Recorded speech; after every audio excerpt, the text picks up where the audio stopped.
Alright, you guys, so I told you I would come back to talk to you guys about my car repairs. So here we go. So we got three different things done on two different days, but anyways, let me explain. I went to go get my car inspected. Okay, my car is a 2009 Hyundai Sonata. And it has, 226,000 miles on it. So, not too bad. I haven't had any major repairs done to the car. This right here is not even major, but let's go into it, okay? So, every year here in Virginia, you have to pass a yearly inspection. So, here we go.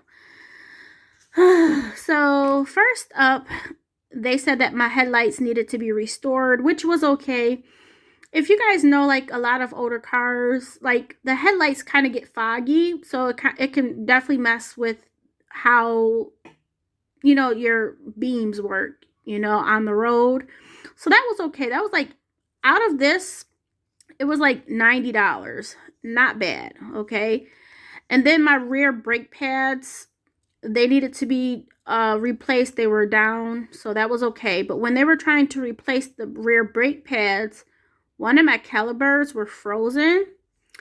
So because of that caliper being frozen, they had to tag that along and replace that, which was like an additional $80, which was not originally in the budget. Of course, when they're trying to change out something, they don't know until they try to change it. Anyways, one of the rear calipers needed to be replaced.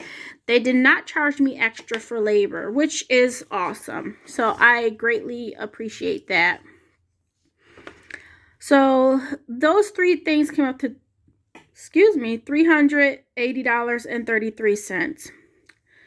My tint needed to be removed. Now my tint itself did not need to be removed. Almost 9 years ago, I had got my tints put on my car. Anyways, the back one this past year started bubbling, but the only reason why they said that the tint needed to be removed in the back is because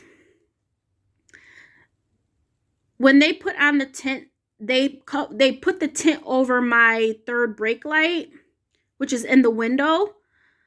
And because of the bubbling started to affect the brake light. So like the bubbling was all in the back, but it also affected the brake light. So they said that needed to be removed, which was okay because that is something that I've wanted to get done anyways. I was thinking about that. So that came up to $106. And I did go to a tint place to get that removed.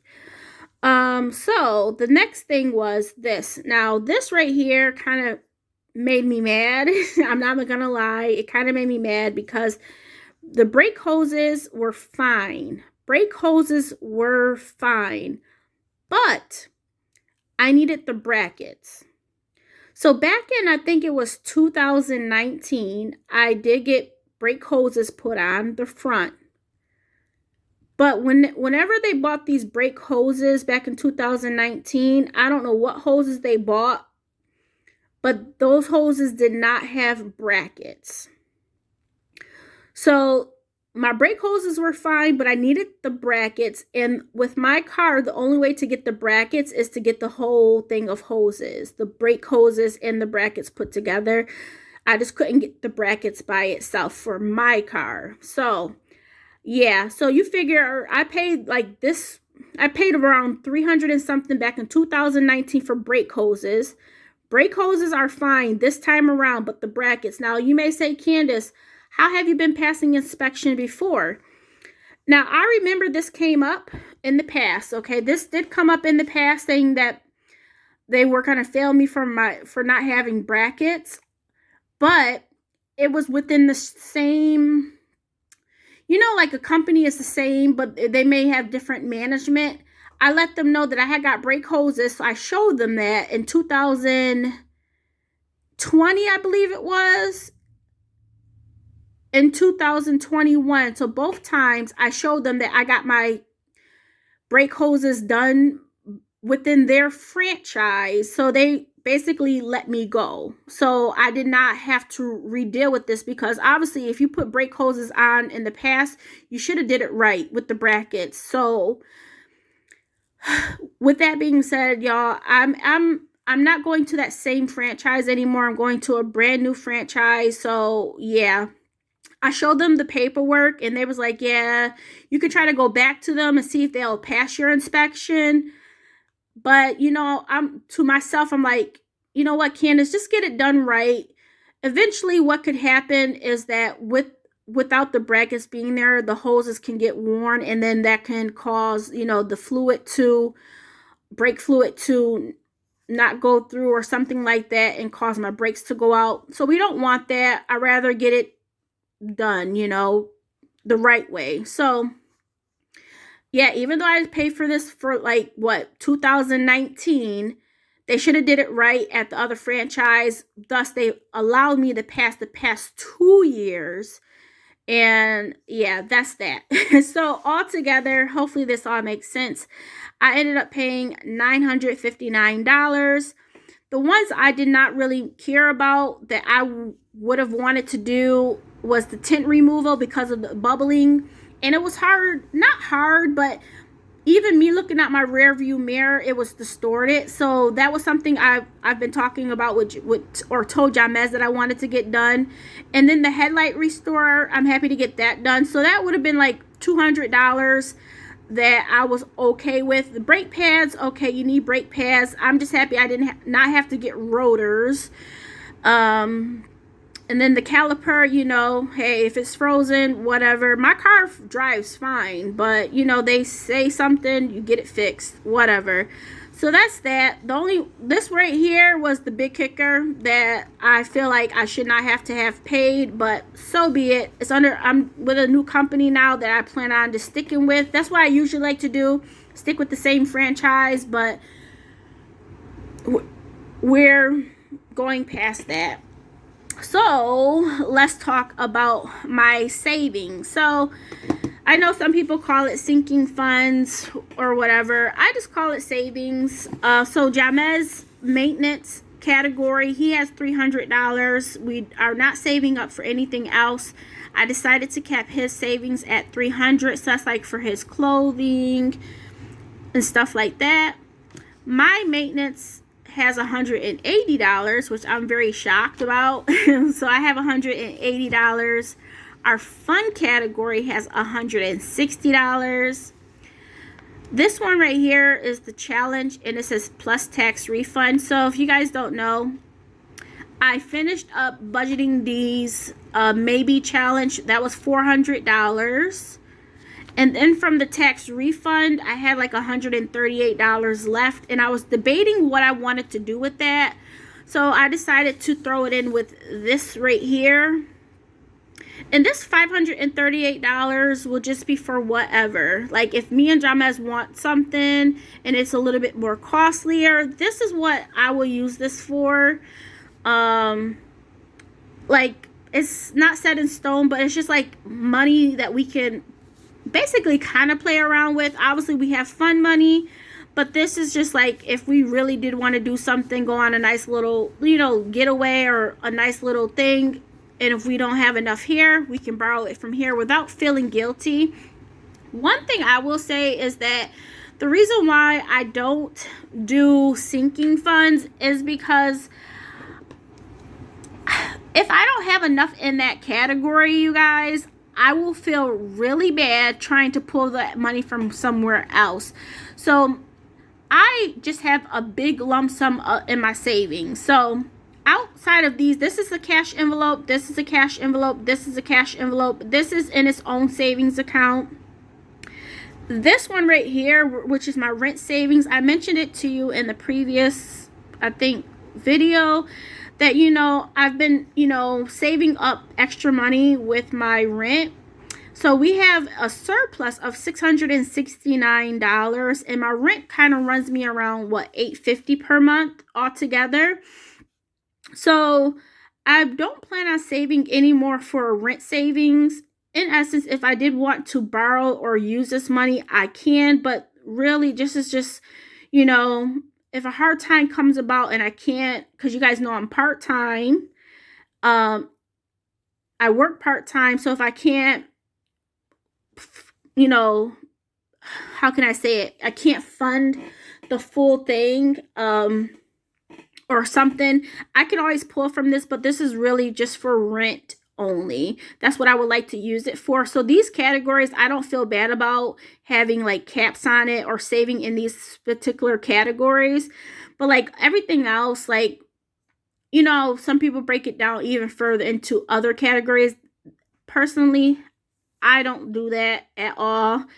I have funds put in just to a couple different savings accounts. So like we have 16,000, like I don't have it listed here, but we have 16,000, a little bit over 16,000 from my emergency fund, which you guys, if you don't know, I've had that emergency fund from last year, which we got up to 32,000, and that money dwindled down to 16,000 when I was out of work, when I quit my full-time job and I was just trying to figure out what I was going to do next, just trying to take care of my mental health. So that's where that money came from, and I did not feel bad about using my emergency fund money.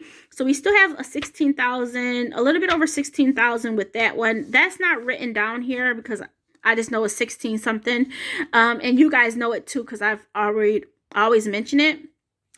The other thing is the $6,000 from what is it? $6,000 from the tax refund. So with the tax refund, 6,000. So right here we go. What we're doing from the taxes is just carrying over 6,000 even. For my bill. So from our tax refund, which I did a video on, I believe, 6,000 will just go towards our balance. So as we go along here, which I'm just going to show you my March budget here. Between my February savings, that was not listed over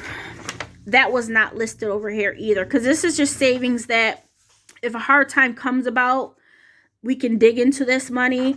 But we do have the February savings. So from February, hold on, you guys.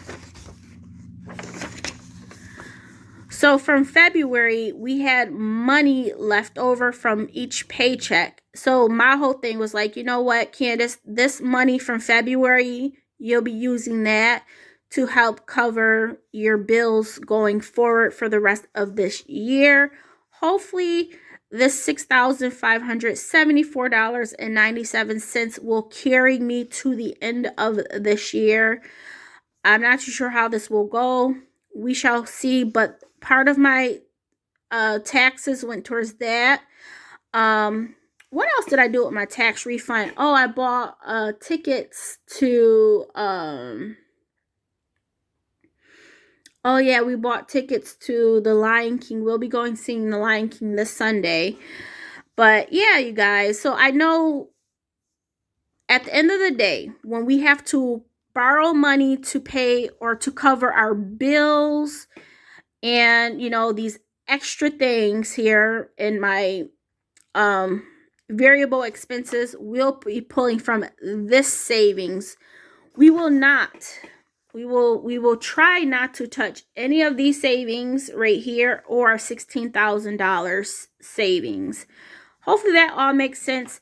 So obviously this car repair will fall under my second paycheck of the month. And sorry, this looks so, it doesn't look neat with all these numbers, but